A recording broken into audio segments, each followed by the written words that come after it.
संयोगिता और पृथ्वीराज का प्रेम।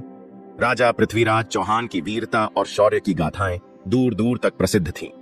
उनकी बहादुरी के किस्से सुनकर कन्नौज के राजा जयचंद की पुत्री राजकुमारी संयोगिता उनके प्रति आकर्षित हो गई। संयोगिता ने बचपन से ही पृथ्वीराज के साहस, पराक्रम और सौम्य व्यक्तित्व की कहानियां सुनी थीं, जिससे वे उनके प्रति गहरे प्रेम और सम्मान का भाव रखने लगीं। उधर पृथ्वीराज भी संयोगिता की सुंदरता और बुद्धिमत्ता से प्रभावित थे। हालांकि कन्नौज के राजा जयचंद और पृथ्वीराज चौहान के बीच राजनीतिक प्रतिस्पर्धा और शत्रुता थी।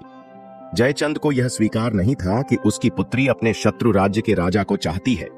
जब उसे इस प्रेम संबंध की जानकारी मिली तो उसने पृथ्वीराज को अपमानित करने के उद्देश्य से संयोगिता का स्वयंवर आयोजित करने का निर्णय लिया।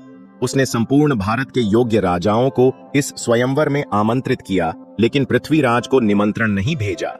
इतना ही नहीं, उसने पृथ्वीराज का अपमान करने के लिए उनकी एक मूर्ति बनवाकर अपने महल के द्वार पर द्वारपाल के रूप में स्थापित कर दी, ताकि वह यह दर्शा सके कि पृथ्वीराज उसके दरवाजे के बाहर खड़े होने के योग्य हैं, लेकिन स्वयंवर में प्रवेश करने के योग्य नहीं। लेकिन प्रेम किसी भी बाधा को पार करने की शक्ति रखता है।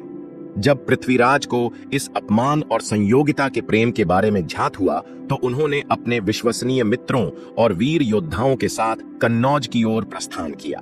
जैसे ही संयोगिता ने स्वयंवर में प्रवेश किया और अन्य राजाओं को देखा, उसने बिना किसी संकोच के पृथ्वीराज की मूर्ति को वरमाला पहना दी, यह दर्शाते हुए कि उसके लिए केवल पृथ्वीराज ही योग्य वर हैं।